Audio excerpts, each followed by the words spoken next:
Hello everyone, तो चलिए आज का क्लास स्टार्ट करते हैं। और आज का क्लास आपका प्रीवियस ईयर का पेपर है, एसएससी स्टेनोग्राफर का पेपर हम लोग सॉल्व करेंगे। क्वेश्चंस होगा आपका पीक्यूआरएस वाला, पैरा जंबल्स वाला। लास्ट एग्जाम हुआ था आपका 2022 में, इसके 6 शिफ्ट में एग्जाम्स हुए थे। 6 शिफ्ट के हम लोग देखने वाले हैं जितने भी पीक्यूआरएस के क्वेश्चन आए थे। अब जरा मैं एक बात आपको बता दूँ कि अगर आप सीजीएल मेंस की तैयारी कर रहे हो, या फिर आप सीपीओ की तैयारी कर रहे हो, या फिर आप स्टेनो खुद की तैयारी कर रहे हो, ये तीनों ही आपस में सिनोनिमस हैं। मतलब इसमें से किसी की भी तैयारी करो, इन तीनों के प्रीवियस ईयर जरूर लगाया करो, क्योंकि ऑलमोस्ट तीनों के जो लेवल होते हैं वो सेम होते हैं, ठीक है। और एमटीएस वगैरह के लेवल से थोड़ा हाई होता है।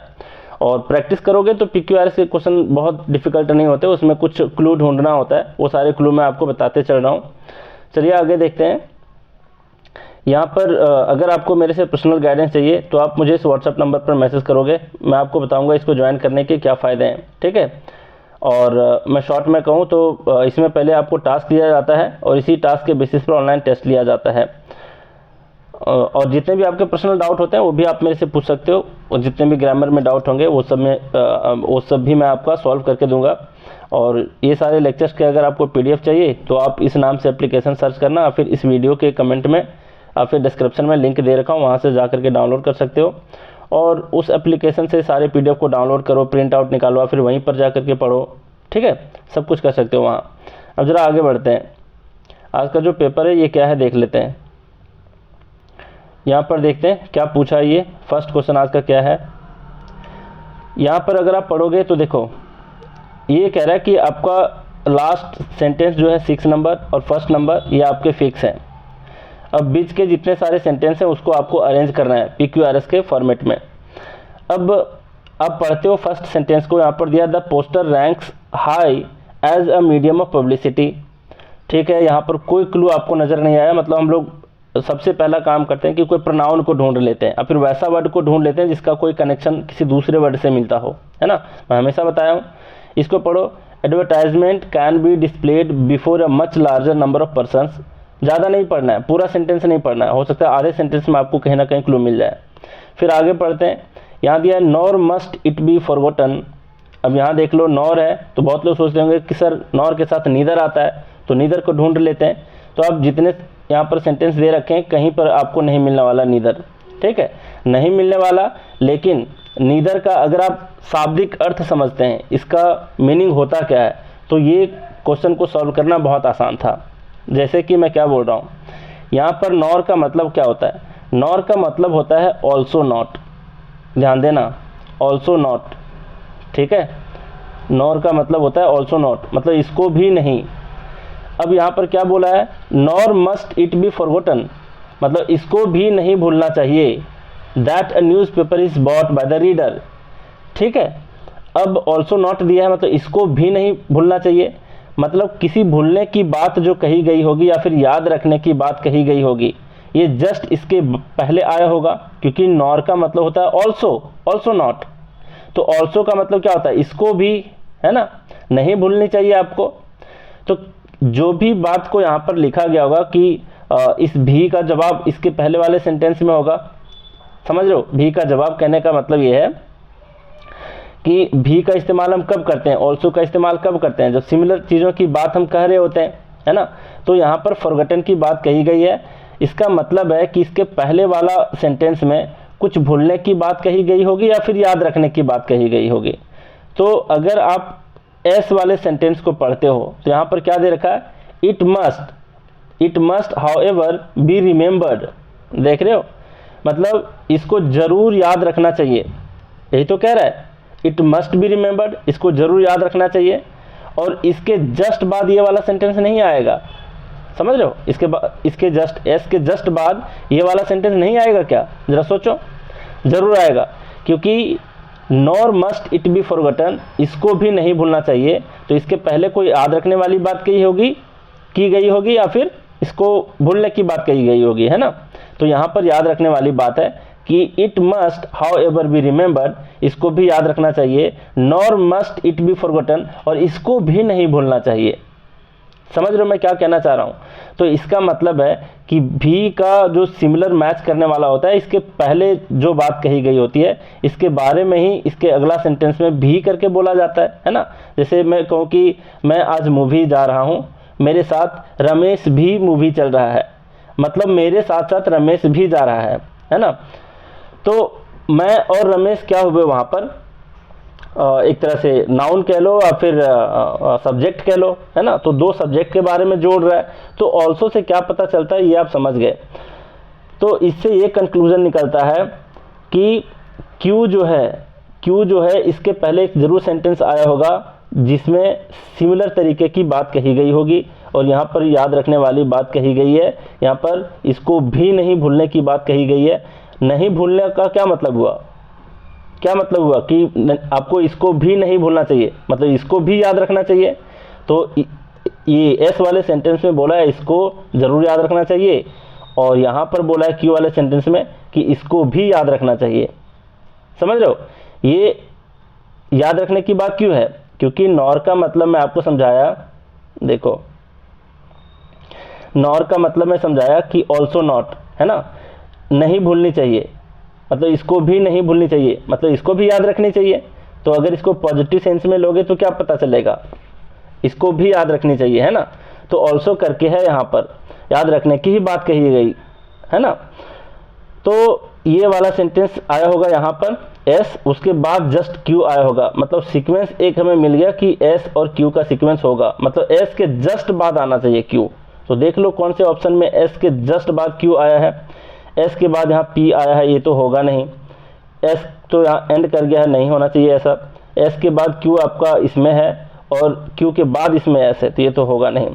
इसका मतलब है कि एस और क्यू वाला सीक्वेंस आपका थर्ड नंबर ऑप्शन में मिल रहा है, और थर्ड नंबर इसका क्या होगा, आंसर होगा। समझ गए बात को? तो छोटे छोटे क्लू पकड़ने होते हैं, छोटे छोटे मीनिंग आपको ध्यान में रखने होते हैं, तो आपके सारे प्रॉब्लम सॉल्व हो जाएंगे। और ये सारा कुछ जो जितने भी ट्रिक्स मैं बता रहा हूँ, ट्रिक कह लो, कॉन्सेप्ट पढ़ लो, ये प्रैक्टिस से आप सब कुछ सीख जाओगे। 150 क्वेश्चन का ऐसे प्रैक्टिस कर लोगे PQRS वाले, तो बहुत आसान हो जाएगा आपके लिए। ठीक है, अब आगे बढ़ते हैं, देखते हैं यहाँ पर क्या बोला है। यहाँ बोला बिसाइड्स देयर इज समथिंग, ठीक है, आगे बढ़ते हैं। Which makes him feel. अब यहाँ पर गौर करने वाली बात है कि हिम आया हुआ है ना, हिम आया हुआ है, तो हिम आया है तो ये किसी ना किसी नाउन के बदले आया होगा, क्योंकि प्रोनाउन आता है किसी नाउन के बदले। तो इस हिम वाले पार्ट से जस्ट पहले क्या आया होगा, सोचने वाली बात है। इसके जस्ट पहले आया होगा कोई नाउन, है ना। अब ये किसके लिए आया होगा, कोई पर्सन के लिए आया होगा। तो कोई पर्सन के लिए आया होगा, तो वो पर्सन को ढूंढो, इसमें कहाँ पर दे रखा है, तो ढूंढोगे तो यहाँ पर मिलेगा एन इंग्लिश मैन, एक अंग्रेज। तो इस अंग्रेज के लिए यहाँ पर हिम का इस्तेमाल किया गया होगा। ठीक है, अब जरा गौर करो यहाँ पर क्या बोला है, देखो फर्स्ट सेंटेंस को, मतलब इतना तो समझ गए कि आपका ये जो एन इंग्लिश मैन वाला है ये हिम के पहले आया होगा, मतलब सी जो है वो ए के कहीं ना कहीं पहले आया होगा। हो सकता है जस्ट बाद पहले आए, और फिर एक दो के और भी पहले आया होगा, देख लेते हैं चेक करके।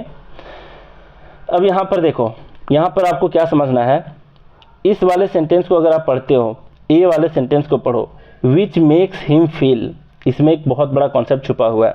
यहाँ पर दिया हुआ है मेक फील, ध्यान देना, मेक फील, ठीक है, जिसका मतलब क्या हुआ, फील का मतलब क्या हुआ, महसूस करना, है ना।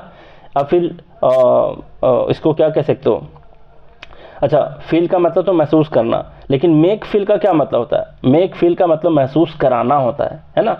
तो इतना समझ गए कि आप किसी को फील करा रहे हो। अगर मैं आपको कहूँ कि I make you feel, I make you feel, बस इतनी सी बात कहूँ, तो क्या इससे मीनिंग स्पष्ट है? इसका मतलब ये हुआ कि मैं आपको फील करा रहा हूँ, एहसास दिला रहा हूँ, एहसास करा रहा हूँ, है ना, महसूस करा रहा हूँ या फिर एहसास दिला रहा हूँ। तो कैसा महसूस करा रहे हो, कैसा एहसास करा रहे हो, ये तो इसमें मीनिंग दिया ही नहीं है। तो इसका मतलब साफ है कि मेक फील जहाँ भी आपको दिखाई दे दे, इसके बाद इसका जवाब होना ज़रूरी है कि आप कैसा फील करा रहे हो। I make you feel happy, I make you feel sad, है ना, I make you feel completeness, मतलब मैं आपको पूर्णता की क्या कर रहा हूँ, एहसास दिला रहा हूँ, है ना। तो ये वाली बात हो गई यहाँ पर कि मेक फील है, इसका मतलब कि मेक फील का जवाब इसके जस्ट बाद आना चाहिए, है ना, आप उसको कैसा फील करा रहे हो, ठीक है। तो यहाँ पर सी वाले में पढ़ते हो तो इन द आउटलुक हो जाएगा, तो which makes him feel in the outlook, ये तो बिल्कुल गलत सेंस दे रहा है ना, इन तो आना ही नहीं चाहिए इसके बाद, मतलब इसके बाद कोई नाउन होना चाहिए या फिर कोई एडजेक्टिव होना चाहिए, समझ रहे हो। जैसे I make you feel happy, तो एडजेक्टिव हो गया वहाँ पर, हैप्पी आपके स्टेट को बता रहा है, आपकी स्थिति को बता रहा है ना। तो इसी तरीके से नाउन या एडजेक्टिव आना चाहिए वहाँ पर। फिर यहाँ पर एज द मेयर, ये भी एज नहीं आना चाहिए इसके बाद, इतना तो समझ गए। इसका मतलब ये हुआ कि विच मेक्स हिम फील के लिए एक ही सेंटेंस बच जाता है बी नंबर, जिसका मतलब है the wholeness of a thing.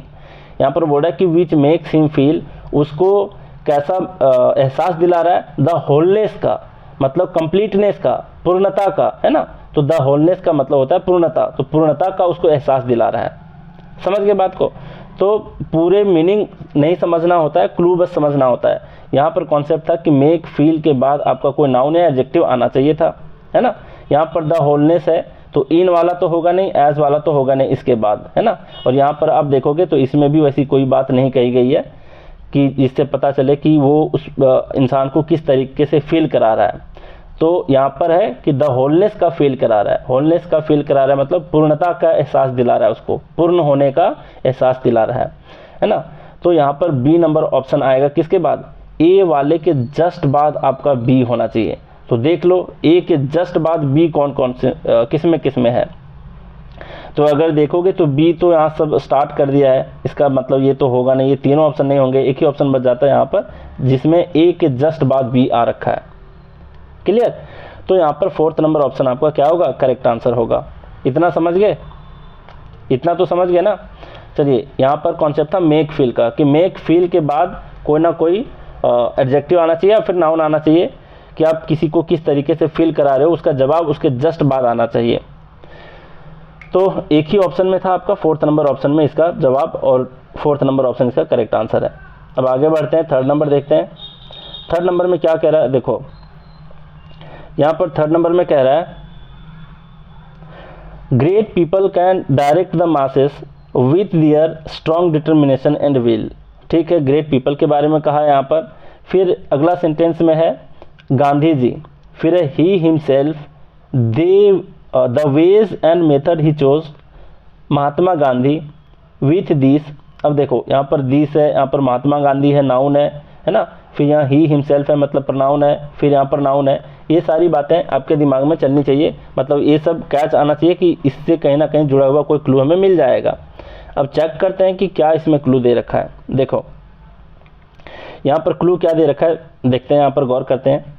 यहाँ पर क्या है, सारे सेंटेंस को अगर आप पढ़ते हो ना तो यहाँ पर पढ़ रहे हो Gandhi ji introduced the very powerful concept of satyagraha. ठीक है, he himself took up the responsibility of breaking the cycles of India, the ways and the method, Mahatma Gandhi is a perfect example of this. अब देखो यहाँ पर इस फोर्थ वाले को अगर आप पढ़ते हो, फोर्थ वाले सेंटेंस को जैसे पढ़ोगे तो आपको पता चलेगा कि Mahatma Gandhi is a perfect example of something, है ना, ऑफ दिस। किसका एग्जाम्पल है वो, सारे सेंटेंस में पढ़ोगे तो आपको पता चलेगा दिस का कोई ना कोई नाउन आना चाहिए। तो कहीं ना कहीं नाउन आना चाहिए, तो एक तो गांधी जी खुद अपने आप में नाउन है, तो दिस का जवाब तो गांधी जी हो नहीं सकते। सारे सेंटेंस को पढ़े तो आपको पता चला कि ग्रेट पीपल के बारे में बता रहा है, ग्रेट पीपल का ये परफेक्ट एग्जाम्पल है। इतना समझ में आई बात। तो Gandhi ji is a perfect example of great people में से, समझ गए बात। तो इस 20 का आंसर है आपका ग्रेट पीपल।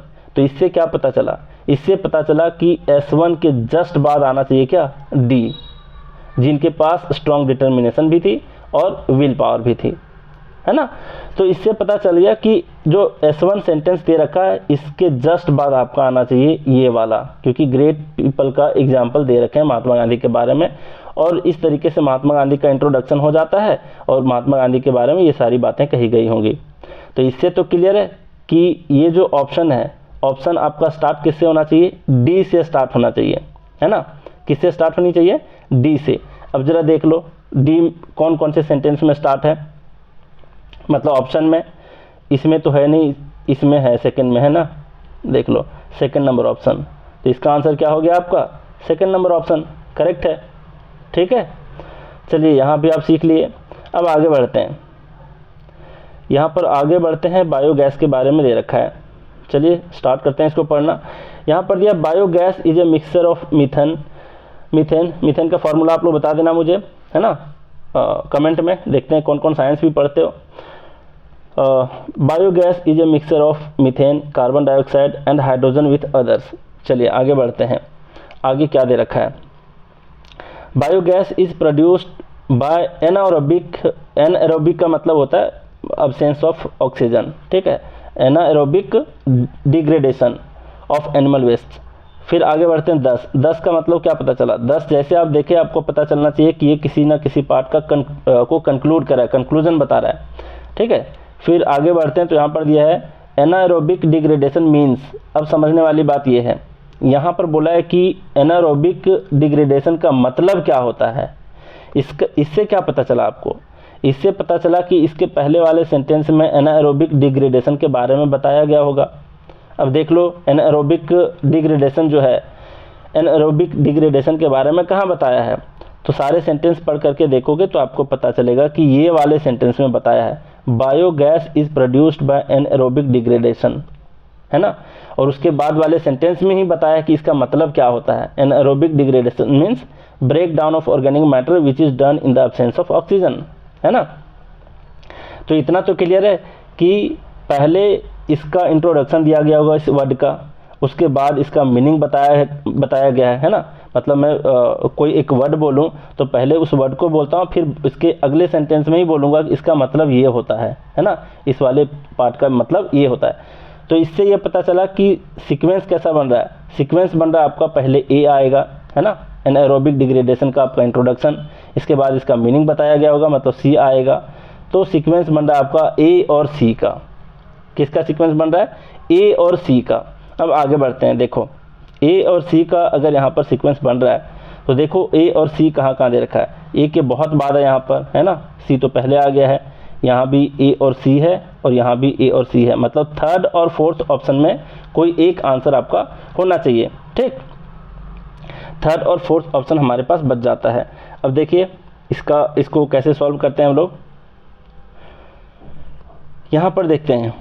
अब ए के बाद सी ही आएगा, इतना तो पता है। अब एक चीज़ और चेक कर लेते हैं, ऑप्शन कौन कौन से एलिमिनेट हो गए। हमारे पास 2 ऑप्शन एलिमिनेट हो गए, ठीक है, ये नहीं होंगे, इन दोनों में से एक होगा। अब ज़रा एक बात पढ़ करके देखना, इतना तो क्लियर है कि फर्स्ट वाले जो पार्ट है जो फिक्स है, इसके बाद या तो ए आएगा या तो बी आएगा ऑप्शन के हिसाब से जो हमारे पास बच गए हैं। तो उसको चेक करो कि biogas is a mixture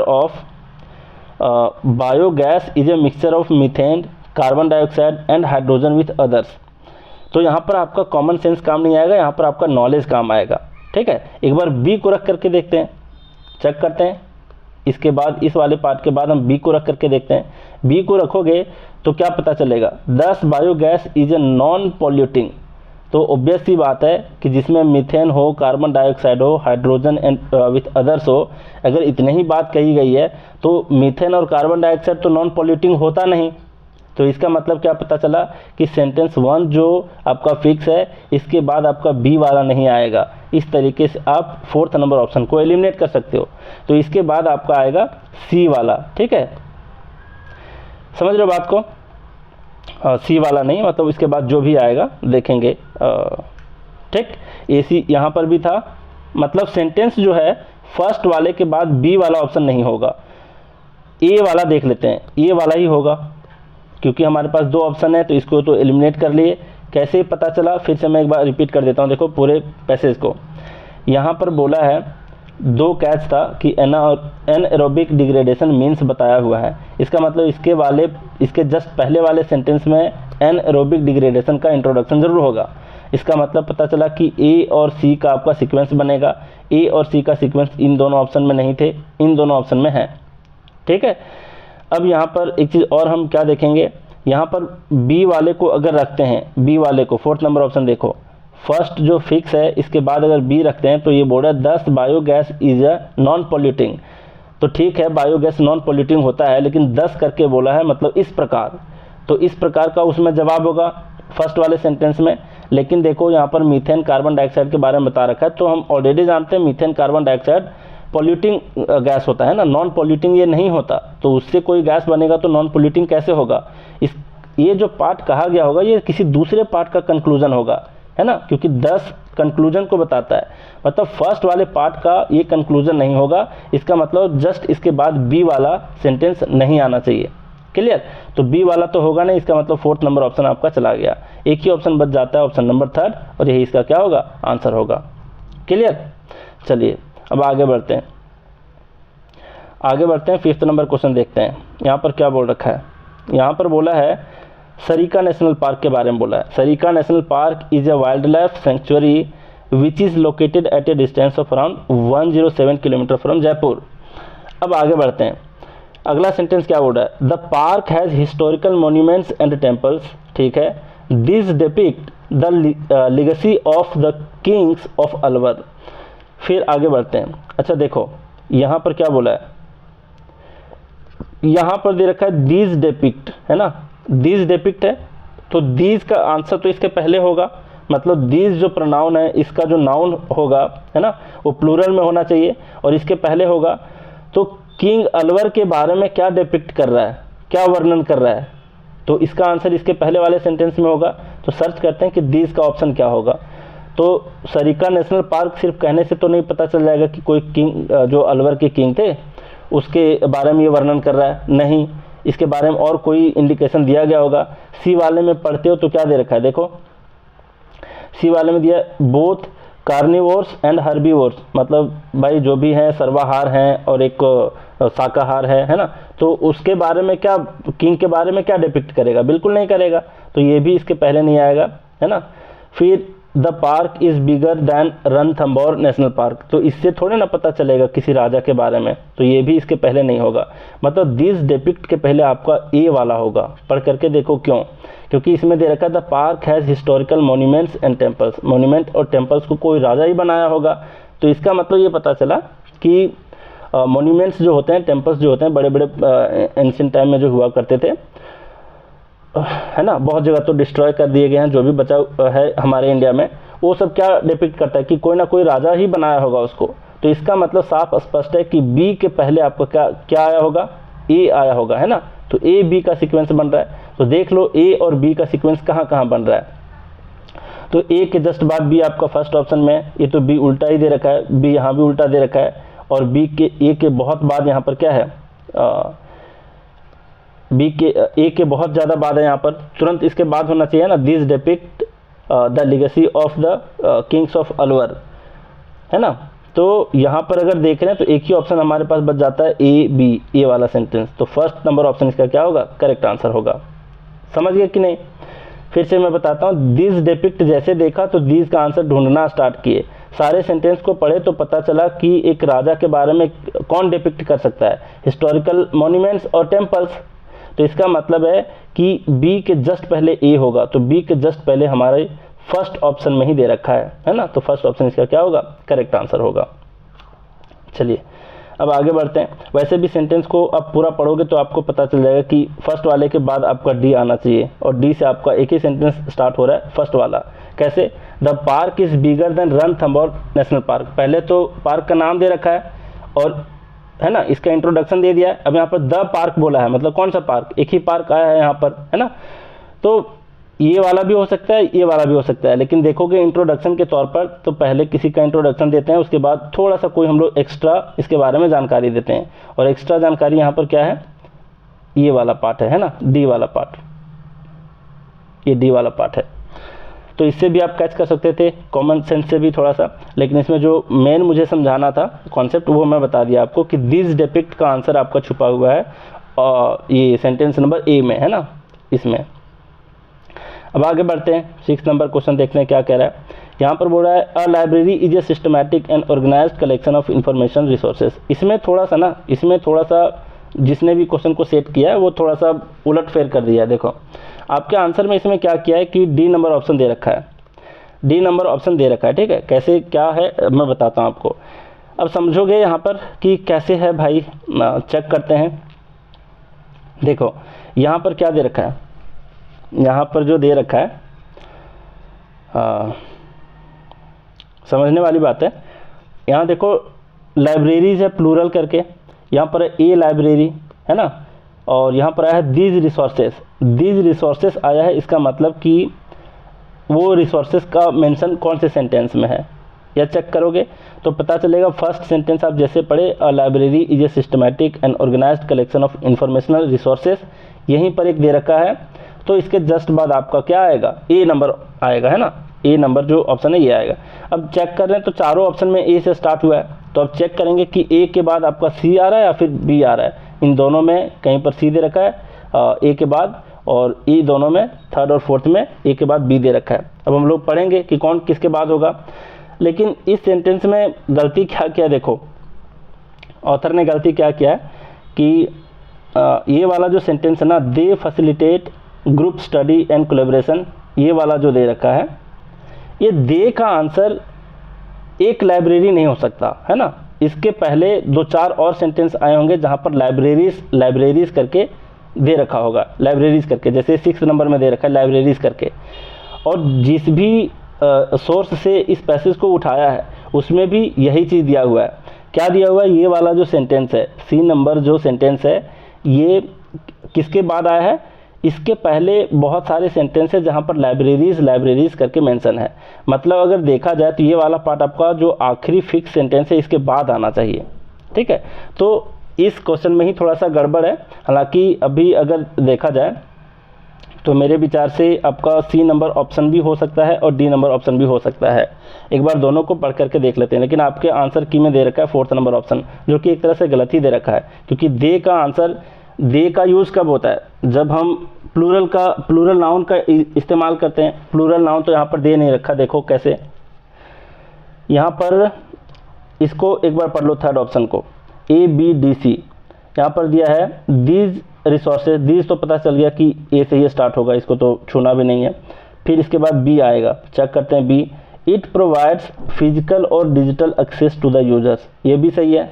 it किसके बारे में कह रहा है, एक लाइब्रेरी के बारे में कह रहा है।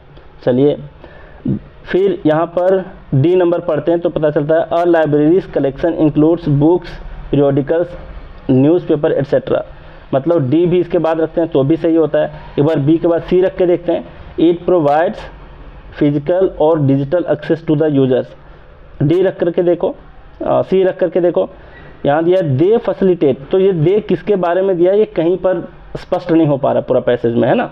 तो मैं आपको बता दिया कि आखिर किस तरीके से गलत किया है, हालांकि इसका थर्ड और फोर्थ दोनों हो सकते हैं।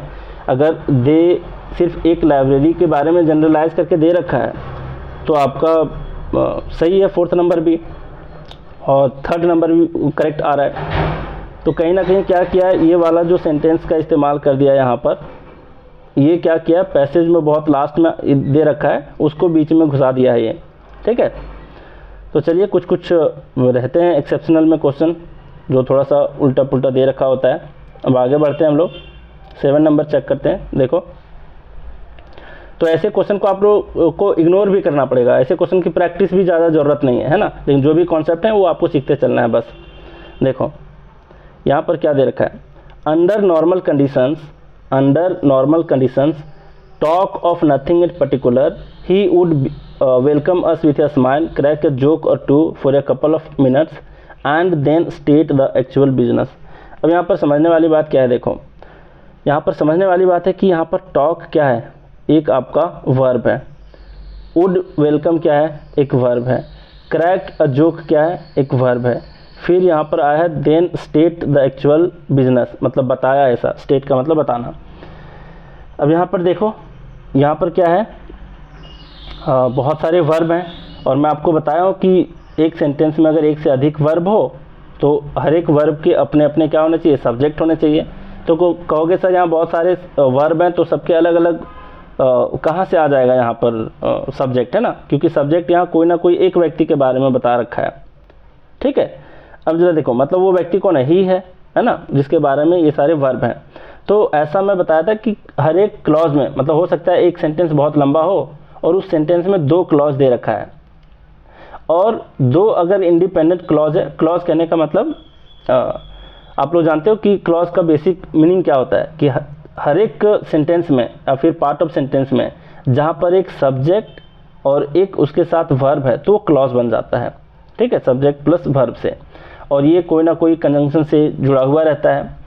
तो इस वाले पार्ट में मैं बोला हूँ कि अगर कोई क्लॉज है तो वहाँ पर आपका सब्जेक्ट और वर्ब का होना ज़रूरी है, लेकिन यहाँ पर आप गौर करोगे तो पूरा सेंटेंस आपका एक ही क्लॉज है, इसमें बहुत सारे क्लॉज नहीं हैं, ठीक है, एक ही क्लॉज है यहाँ पर।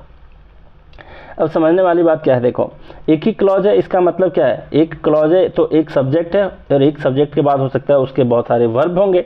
जैसे मैं आपको बताता हूँ, मैं अगर आपको बोलूँ कि I will come and talk to you, ठीक है। अब कहोगे सर ये टॉक है, यहाँ पर विल कम है, मतलब फ्यूचर का है, तो हाँ समझना एक चीज़, कम के पहले विल दे रखा है, इसका मतलब टॉक के पहले भी साइलेंट है आपका विल, ठीक है, वहाँ पर छुपा हुआ है, इलिप्सिस है, ये अंडरस्टूड है, क्लियर। तो ये फ्यूचर की ही बात कही जा रही है कि मैं आऊँगा और मैं आपसे बातें करूँगा, क्लियर। तो इतना समझ गए कि विल जो है वो ये हर एक बार बार रिपीटेड मोड में नहीं लिखा जाता। तो इसी तरीके से यहाँ पर क्या है, टॉक है, तो ही के लिए टॉक कैसे आएगा, टॉक्स होगा, या फिर हो सकता है कि इस टॉक के पहले कोई ना कोई छुपा होगा, क्या कोई मॉडल वर्ब या फिर कोई हेल्पिंग वर्ब। तो हेल्पिंग वर्ब की तरह काम किया यहाँ पर वुड है ना, वुड आया है।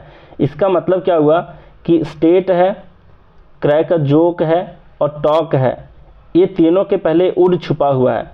तो तीनों के पहले वुड छुपा हुआ है, इसका मतलब क्या हुआ कि ये तीनों सेंटेंस के पहले आपका ये वाला सेंटेंस आएगा जिसमें वुड का मेंशन कर रखा है ना, वुड वेलकम। जैसे मैंने बोला कि I will come and talk to you, इसका मतलब है कि टॉक के पहले विल छुपा हुआ है। तो विल कहाँ दे रखा है, कहीं एक ही जगह दे रखा होगा, फर्स्ट वाले वर्ब के पहले। तो फर्स्ट वाला वर्ब आपका कौन सा हो जाएगा, बी नंबर ऑप्शन में, है ना। बी नंबर ऑप्शन क्या होगा, जिसमें वुड दे रखा है। इतना क्लियर है। तो इतना अगर आप समझ पा रहे हो तो इतना पता चल गया कि ए के पहले, सी के पहले और लास्ट वाले के पहले आपका बी नंबर आएगा, क्लियर। तो बी नंबर आएगा तो देख लो, बी नंबर जो है कहाँ पर है, बी नंबर से स्टार्ट कौन सा हो रहा है, देख लो ये वाला ऑप्शन, है ना। Under normal conditions he would welcome us with a smile, he would welcome with a smile, welcome us with a smile. उसके बाद है and would talk of nothing in particular, देख रहे हो, तो ये वाला आएगा। इसके बाद फिर से आपका आएगा डी वाला, for a couple of minute and then state the actual business. तो इतना समझ पा रहे हो आप लोग कि ये जो तीनों सेंटेंस है, ए वाला सेंटेंस है टॉक वाला, क्रैक वाला और ये स्टेट वाला तो आखिरी में दे ही रखा है। तो इससे पता चल गया कि बी के बाद ही आपका क्या होगा, ए और सी होना चाहिए। ए और सी, चाहे सी पहले आए चाहे ए पहले आए, लेकिन बी के बाद ही होगा, है ना। तो बी के पहले जहाँ भी दे रखा होगा ए और सी, उसको तो काट देंगे। तो एक तो आपका यहाँ काट देंगे क्योंकि बी के पहले ए आ चुका है ना। फिर बी के पहले यहाँ पर ए आ चुका है, इसको भी काट देंगे। फिर यहाँ भी आपका बी के पहले ए आ चुका है, इसको भी काट देंगे। तो कहीं ना कहीं आपके पास 3 ऑप्शन आप एलिमिनेट कर देते हो। कौन कौन सा देख लो, बी के पहले यहाँ ए आ गया, फिर यहाँ पर है क्या, बी के पहले यहाँ ए आ गया, बी के पहले यहाँ ए आ गया है, मतलब ये तीनों ऑप्शन एलिमिनेट हो जाएंगे। एक ही आंसर आपका बच जाता है बी सी ए डी, और यही आपका क्या होगा, आंसर होगा। फिर से मैं रिपीट करता हूँ, देख लो ध्यान से समझना। यहाँ पर मैं बोला हूँ कि एक सेंटेंस में अगर एक ही क्लॉज है वो और उसमें एक सब्जेक्ट है, उसके लिए बहुत सारे वर्ब आ चुके हैं, तो ज़रूरी नहीं है कि हर एक वर्ब के पहले आपका मॉडल वर्ब या फिर हर एक वर्ब के पहले सेम तरीके का हेल्पिंग वर्ब आएगा। जैसे मैं अभी आपको बताया था कि I will come and talk to you, बताया टॉक टू यू।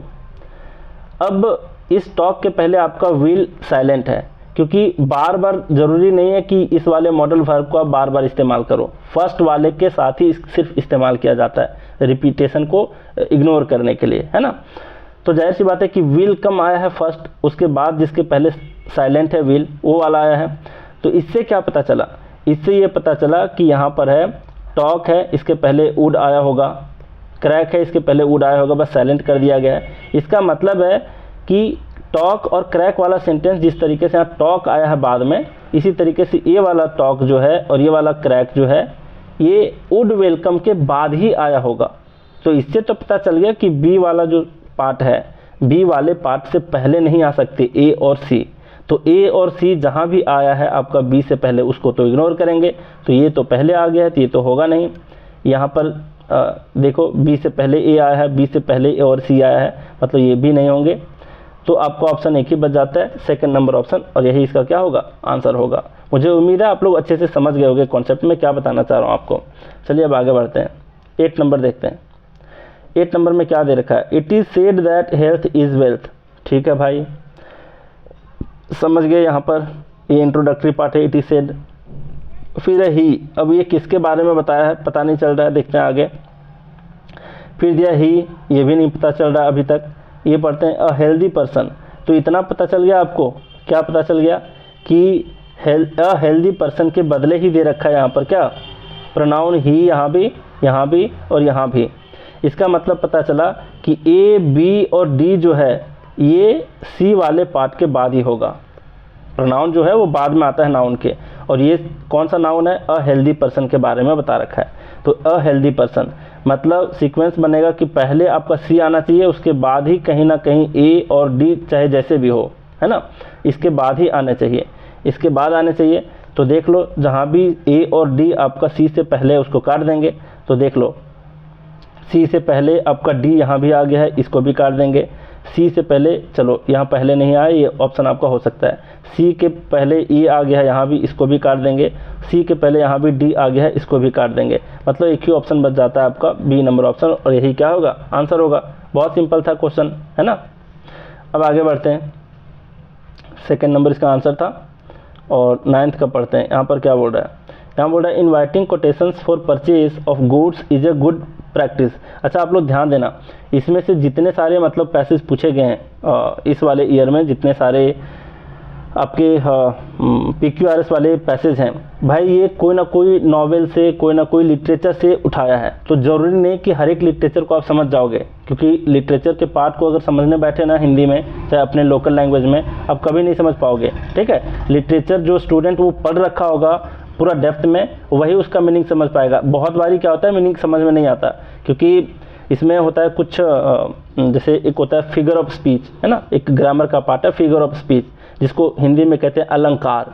तो अलंकार वाली बातें कोई कह देगा आपको, पहली बार सुनेंगे कोई सेंटेंस या पोयम, तो आप उसका मीनिंग निकाल लोगे, आप कभी नहीं निकाल पाओगे, है ना। बहुत ज़्यादा मतलब अंतर्यामी होगे तभी, या फिर उसको पढ़े होगे तभी। ठीक है, तो मीनिंग समझने की आवश्यकता नहीं है आपको हर एक चीज़ की। जैसे व्यंग्य करके कुछ लोग बोल देते हैं, है ना। जैसे आगे एक पैसेज आएगा जिसमें बोला गया है, उसमें कोई निराद सी चौधरी करके एक बहुत बड़े ऑथर थे, जो शायद ब्रिटेन में रहते थे या फिर कहीं पे। तो उन्होंने लिखा हुआ है इंडिया के बारे में, तो उसमें लिपस्टिक लगाने की बात कहा है ना, वो फिगर ऑफ स्पीच कहते हैं उसको, अलंकृत किया हुआ है वहाँ पर। तो ऐसे उसका लिटरल मीनिंग निकालोगे, शाब्दिक अर्थ निकालोगे, तब तो आप पागल सा हो जाओगे एग्जाम में कि ये कौन सी बातें कह रहा है ना। तो मीनिंग समझना जरूरी नहीं, क्लू समझना जरूरी है, उसके कॉन्सेप्ट समझने जरूरी कि कौन से सेंटेंस के बाद कौन आएगा। क्लियर। तो यहाँ पर पढ़ते हैं हम लोग। तो मीनिंग मैं इसलिए नहीं बता रहा, मीनिंग बताने चला तो समझो कि भाई 2 घंटे तो ऐसे ही निकल जाएंगे मीनिंग बताते बताते। तो कॉन्सेप्ट कब सीखोगे, है ना। 9th नंबर चेक करते हैं क्या दिया है। यहाँ पर दिया inviting quotations for purchase of goods is a good practice. Simultaneously corruption can also be checked. ठीक है, करप्शन को भी रोका जा सकता है। Hence a proper structuring of expense can be establish. यहाँ पर by doing this a competitive rate can be finished. अब यहाँ पर समझो, यहाँ पर आपको पता चल जाना चाहिए कि दिस आया है, मतलब बाय डूइंग दिस, क्या करने से। तो जो भी करने से होगा, ये इसके पहले आया होगा कोई सेंटेंस, उसमें करने की बात कही गई होगी। आपको कहोगे सर यहाँ भी दिया है कैन बी चेक्ड, रोका जा सकता है ना। तो रोका जा सकता है ये अलग बात है। फिर यहाँ दिया है कैन बी इस्टेब्लिश्ड, मतलब इस्टेब्लिश किया जा सकता है। तो और यहाँ पर दिया है इनवाइटिंग कोटेशंस, तो समझने वाली बात है कि ये वाला पार्ट इसके पहले नहीं होगा, डी के पहले आपका बी और सी वैसे भी नहीं होगा, क्योंकि बाय डूइंग दिस का क्या अर्थ निकला। बाय डूइंग दिस का मतलब है कुछ करने से, है ना, मतलब ऐसा करने से competitive rate can B finalised, competitive rate जो है उसको फाइनलाइज किया जा सकता है। तो क्या करने से, करप्शन को चेक करने से कैन बी एस्टेब्लिश्ड नहीं, मतलब ये तो अलग ही पार्ट दे रखा है, यहाँ पर ये वाला पार्ट आना चाहिए, है ना, ये सेंटेंस आना चाहिए कि inviting quotations for purchase of goods is a good practice, मतलब इनवाइट जो आप कर रहे हो, ऐसा करने से competitive rate can B finalised. तो इससे ये पता चला कि ए के बाद डी आएगा आपका, ठीक है, ए के बाद क्या आना चाहिए, डी आना चाहिए। तो देख लो ए के बाद कहाँ कहाँ डी दे रखा है, तो ए के बाद आपका सिर्फ सेकंड नंबर ऑप्शन में दे रखा है, देखो सेकंड नंबर ऑप्शन में ही ए के बाद डी है। इसको और भी तरीके से सॉल्व कर सकते हैं, लेकिन आप थोड़ा कॉमन सेंस लगाओगे तो आपको पता चल जाएगा कि क्या करने से कहने की बात यहाँ पर कह रहा है। वैसे भी साइमल्टेनियसली बोल रहा है, मतलब इसके साथ साथ की बात कह रहा है, मतलब ये सेंटेंस से तो स्टार्ट होगा नहीं सेंटेंस, है ना। तो यहाँ तक क्लियर है। हेंस से भी स्टार्ट नहीं हो सकता, मतलब सी से भी स्टार्ट नहीं हो सकता। और बाय डूइंग दिस कहने का मतलब कि दिस का आंसर तो इसके जस्ट पहले आना चाहिए, दिस का आंसर पहले आएगा, मतलब डी से भी आपके नहीं स्टार्ट होने चाहिए। तो डी से स्टार्ट नहीं होगा, मतलब दो ऑप्शन तो ऐसे भी एलिमिनेट हो गए, बच गया आपके पास फर्स्ट और सेकंड ऑप्शन। अब यहाँ चेक करोगे कि ए के बाद आपका सी आएगा या फिर ए के बाद आपका डी आएगा, है ना। तो ए के बाद सी अगर रखते हैं तो देखो, inviting quotations for purchase of goods is a good practice, hence a proper structuring of expenses can be established. नहीं, ये तो आ नहीं सकता, है ना। जब भी आएगा तो ये आएगा, इनवाइटिंग बाय डूइंग दिस, क्या करने से, इनवाइट करने से, है ना, कोटेशन को इनवाइट करने से। अब ये कौन से कोटेशंस, आप लोग मीनिंग पे जाओगे, कोटेशंस का बहुत सारा अर्थ निकलता है, मैं डेप्थ में नहीं जा रहा, बस आपको क्लू बता रहा हूँ कि बाय डूइंग दिस का आंसर है ये वाला इनवाइटिंग, ठीक है। इनवाइटिंग भी आपका क्या है, सब्जेक्ट है, एक तरह से नाउन है, यहाँ पर ये जेरंड का काम कर रहा है, ठीक है। चलिए आप समझ गए यहाँ तक। तो इसका ऑप्शन कौन सा बताया मैं, सेकंड नंबर ऑप्शन, 9th का आपका सेकंड नंबर होगा, ए के जस्ट बाद आपका डी आना चाहिए। चलिए क्लियर है यहाँ, मतलब दिस से कैच आपको करना था। आगे बढ़ते हैं। 18 नवंबर का सेकंड शिफ्ट में एक भी क्वेश्चन नहीं पूछा गया था PQRS से, थर्ड शिफ्ट से 3 क्वेश्चन पूछे गए थे। चेक करते हैं हम लोग क्या क्या है। यहाँ पर क्या दे रखा है, time has made the face, देखो यही वाला उनके लिटरेचर से लिया गया है ना, काफ़ी ज़्यादा मतलब ये एग्जैजरेट करके बोला है एक तरह से। यहाँ पर क्या बोला है कि time has made the face, time ने कैसा बना दिया किसी के चेहरे को, है ना, किसके चेहरे को। तो फेस के बाद अगर देखोगे तो एंड तो आएगा नहीं, मतलब किसी के चेहरे को समय ने कैसा बना दिया, तो किसके चेहरे को, ये किसका का आंसर जो है इसके जस्ट बाद होना चाहिए, है ना। तो कोई तो पर्सन यहाँ पर दे नहीं रखा जिसके चेहरे की बात कही जा रही होगी, तो कोई ना कोई होगा, है ना। तो यहाँ पर माई कंट्री है, तो वही चीज़ बोल रहा है कि time has made the face of my country stark, है ना। स्टार्क का मतलब होता है कठोर, है ना, कठोर बना दिया है, हार्श बना दिया है। तो यहाँ पर आपको समझने वाली बात थी कि समय ने किसके चेहरे को स्टार्क बना दिया है, माई कंट्री के। तो इसके बाद एंड आएगा नहीं, दैट आएगा नहीं, इन स्पाइट आएगा नहीं, सिंपल सी बात है, जिसके चेहरे की बात कही जा रही है इसमें साफ साफ लिखा है ऑफ माई कंट्री, मेरे कंट्री। और उस पैसेज को पढ़ोगे जो जहाँ से रियल में लिया गया है, जिस भी लिटरेचर से लिया गया है, यहाँ पर माई कंट्री की जगह पर इंडिया दे रखा है ना। तो वो पैसेज मैं देख करके आया हूँ, इसलिए मैं आपको बता रहा हूँ, मतलब पढ़ाने से पहले देख करके आया हूँ, ठीक है। आप लोग भी सर्च करोगे मिल जाएगा ये।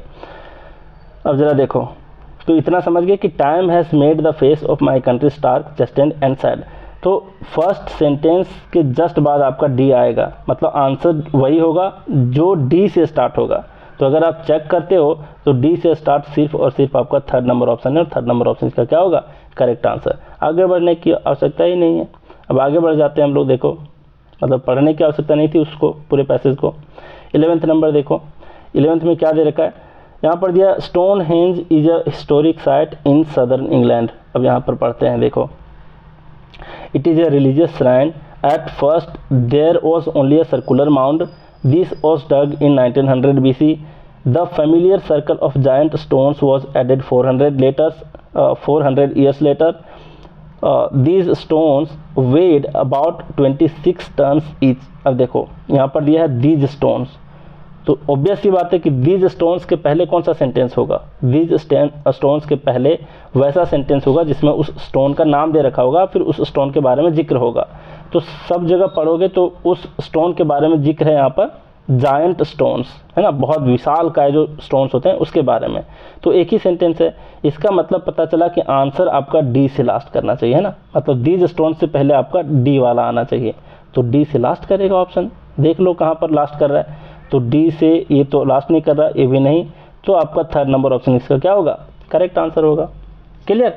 अब आगे बढ़ते हैं, आखिरी नंबर क्वेश्चन है ये इस ईयर का। यहाँ पर बोला है ड्यू टू दिस, तो ए से स्टार्ट होना नहीं है, वैसे ए से स्टार्ट है नहीं, या तो बी से स्टार्ट है या तो सी से स्टार्ट है। तो चेक करते हैं कि बी से होगा फिर सी से। तो सिंपल सी बात है कि सी से होगा नहीं, बट दे रखा है, मतलब पैसेज आपका सी से स्टार्ट नहीं होगा, बट से स्टार्ट नहीं होगा, है ना। बट जो है कॉन्ट्राडिक्टरी सेंटेंस को आपस में क्या करता है, कनेक्ट करता है, तो इसके पहले इसके कॉन्ट्राडिक्ट करते हुए जो सेंटेंस होगा वो वाला आया होगा। तो सी से होना नहीं है, मतलब आपका ये दोनों ऑप्शन एलिमिनेट हो गए। अब आगे कैसे डिसाइड करेंगे, देखो यहाँ पर क्या दे रखा है, due to this social approaches to have changed a lot, social reformers have bought it significant changes in society, but a complete transformation is yet awaited ever after centuries. We are now witnessing transformations on a larger scale. अब check करो, check आपको क्या करना है, देख लो यहाँ पर देखो, हाँ, but a complete transformation is yet awaited ever after centuries।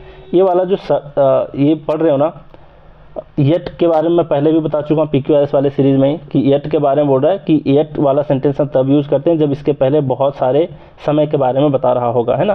तो यहाँ पर है वी आर नाउ विटनेसिंग, देखो नाउ विटनेसिंग ट्रांसफॉर्मेशन, और यही ट्रांसफॉर्मेशन की बात इसमें कही गई है, गौर कर रहे हो।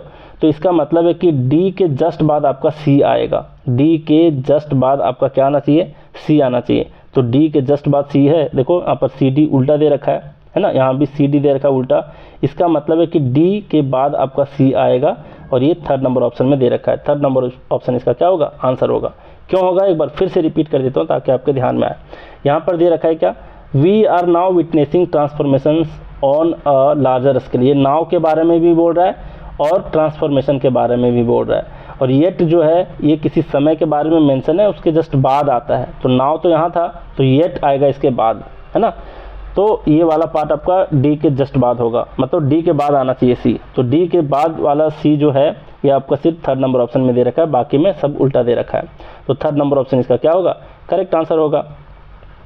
क्लियर। और दूसरी बात यहाँ पर थी ट्रांसफॉर्मेशन के बारे में, ट्रांसफॉर्मेशन यहाँ भी दे रखा है, तो इस ट्रांसफॉर्मेशन के बाद ही बट वाला सेंटेंस आएगा। वैसे भी बट जो है कॉन्ट्राडिक्टरी को बताता है, इसका मतलब है कि पहले ये वाला ट्रांसफॉर्मेशन वाला सेंटेंस आया होगा, उसके बाद कॉन्ट्राडिक्ट करते हुए बट वाला आया होगा। तो आपका सीक्वेंस बन रहा है डी सी का ऑप्शन आपका थर्ड नंबर ऑप्शन में ही सिर्फ। तो सारे क्लू मैं यहाँ पर बता दिया हूँ, जिसको भी जिस तरीके से लगे कि इसका आंसर क्यों और कैसे होना चाहिए, किसी का लॉजिक अगर आप लोग को डिफरेंट लगा होगा तो आप मुझे कमेंट करके बताना, है ना। जहाँ तक मेरी कोशिश थी कि मैं आपको कॉन्सेप्चुअली बताऊं और बहुत अच्छे तरीके से मैंने आपको बता दिया है, ठीक है। और इस वीडियो को लाइक करना, और इसी तरीके से PQRS के बहुत सारे प्रैक्टिस मैं आपको करा दूंगा। ये थोड़े से हाई लेवल के क्वेश्चंस थे इसमें, तो ये बहुत ज़्यादा हाई लेवल नहीं, मतलब बहुत प्रैक्टिस करोगे तो ऑब्वियस सी बात है अच्छे क्वेश्चंस आप कर लोगे एग्जाम में। और जिस तरीके से मैं सीरीज़ को बना रहा हूँ, मतलब सारे लेवल के एग्जाम्स को, UPSC तक का भी मैं सॉल्व करा दिया हूँ पेपर, EPFO वाला, तो वो सारे को अगर करते हो, उसमें भी बहुत सारा PQRS क्वेश्चन पूछा गया। 2 पेपर में एग्जाम हुए थे, 5-5 क्वेश्चन पूछे गए थे। तो उस लेवल के एग्जाम्स के पेपर को सॉल्व करोगे तो ऑब्वियस सी बात है कि आप किसी भी एग्जाम में चले जाओ, PQRS के क्वेश्चन आपको आसान ही लगेंगे, ठीक है। तो आप लोग जिसको भी चाहिए मेरे से पर्सनल गाइडेंस, आप मुझे इस व्हाट्सएप नंबर पर मैसेज करना, मैं आपको बता दूंगा कैसे ज्वाइन करना है, क्या करना है। तो चलिए लाइक करना वीडियो को, कमेंट भी कर देना, एक हार्ट का इमोजी जरूर ड्रॉप कर देना। तो चलिए बहुत कुछ सीखा, तो आज का क्लास यहीं रैप अप करते हैं। Thank you very much.